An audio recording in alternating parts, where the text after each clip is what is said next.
안녕하세요. 새로운 화학 변화 단원에 들어왔습니다. 지구와 생명의 화학 반응이라고 하는 것을 오늘 배워볼게요. 지구와 생명은 역사가 굉장히 길고요.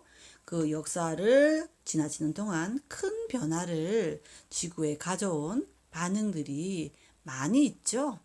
그 중에서 몇 가지만 살펴보겠습니다. 여기 보면 나무 한 그루가 있어요. 자, 식물은 어떻게 먹고 사나요? 예, 물, 이산화탄소, 그리고 빛이라고 하는 재료를 써서 맛있는 밥을 만드는데 그 밥 이름이 포도당입니다. 자, 이걸 가지고 식물은 에너지를 얻는 양분으로 쓰고요. 또 산소도 풍부하게 내게 됩니다. 이렇게 식물에서 일어나는 이러한 반응을 광합성이라고 합니다. 광합성으로 식물이 무럭무럭 자라면 우리 생명체의 식량 자원이 되기도 하죠. 자, 이 산소는 어디에 쓰일까요? RM이 있는데요. RM이 산소를 크게 들이마시면 RM의 몸 곳곳에 있는 세포로 산소가 이동되면서 에너지를 내는 데 쓰이고요. 그리고 부산물로 물과 이산화탄소가 만들어지죠. 이러한 과정을 세포호흡이라고 합니다. 자, 그 다음에 또 다른 곳에 산소가 쓰입니다. 자, 나뭇가지인데요. 나뭇가지 말고도 화석 연료들이 많이 있죠. 예를 들어 석유, 석탄, 천연가스 이런 것들을 화석 연료가 있는데 이 화석 연료들은 산소와 만나게 되면 열과 빛을 내면서 타게 됩니다. 그리고 이렇게 산소가 화석 연료와 만나서 열과 빛을 내는 현상을 연소라고 하죠. 이 열과 빛으로 인류가 따뜻하게 살아갈 수 있는 자원이 되기도 했습니다. 그리고 그 연소 이후에 물과 이산화탄소가 부산물로 나오기도 했고요. 자, 이건 뭘까요? 예, 땅에서 얻을 수 있는 철이라고 하는 광물인데요. 이 철을 산소가 무지무지 좋아해요. 그래서 철은 자연 상태에서 그냥 자기 혼자 존재하는 게 아니라 항상 산소가 결합되어 있는 산화철의 형태로 있습니다.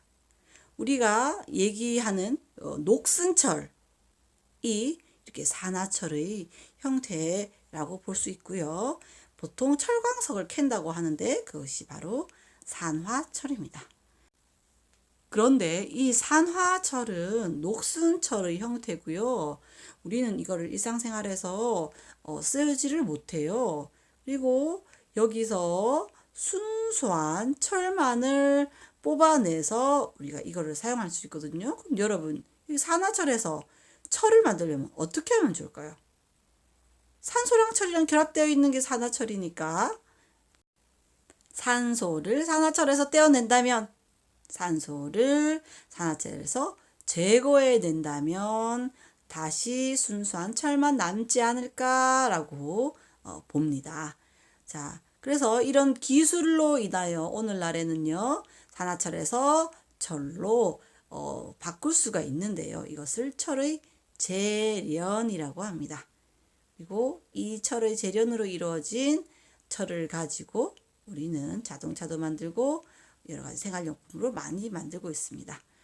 철의 재련을 조금 자세하게 보겠습니다. 산화철, 코크스, 석회석을 일단 준비하고요.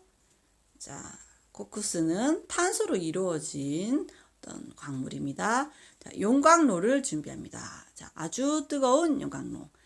산화철, 코크스, 석회석을 아주 뜨거운 용광로 속에 집어넣어요.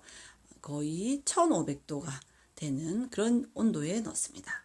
자, 이들이 어떻게 반응할까요? 먼저 코크스가 있는데요. 탄소, 그리고 산소 분자와 결합을 합니다. 그러면 일산화탄소가 나와요. 그래서 일산화탄소가 두 개인 이런 식으로 나오죠. 자, 그 다음에 이 산화철이 있어요. 그러면 산화철이 여기 있는 일산화탄소와 결합을 합니다. 그러면 일산화탄소는요, 산화철에 있는 산소에 빠르게 결합하면서 산소를 뺐습니다. 그러면 일산화탄소가 산소를 더 얻어서 이산화탄소가 되는 거죠. 그리고 철이 남게 되죠. 산화철에서 산소가 제거된 철. 그럼 구조식들을 한번 적어볼까요? 산화철은 Fe2O3, 그 다음 일산화탄소는 3개를 가져와요. CO, 그리고 철 Fe, 이산화탄소는 CO2. 이렇게 하면 완성이 되겠습니다.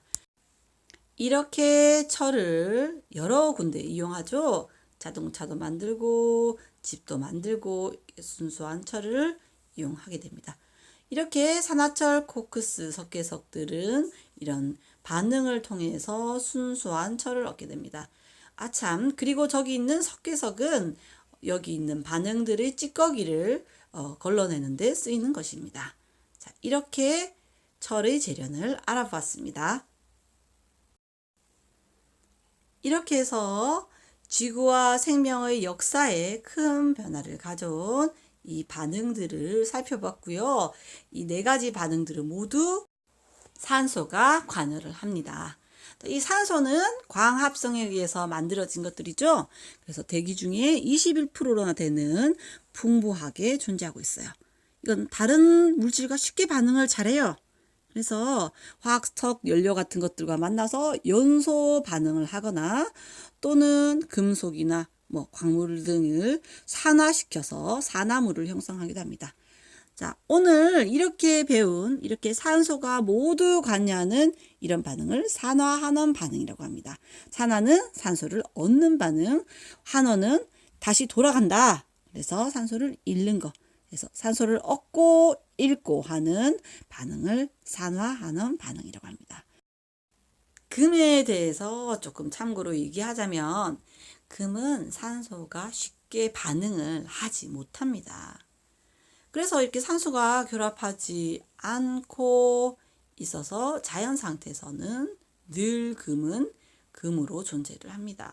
우리가 발견되는 금들은 산소와 결합을 잘 안 하는 순수 금들이죠.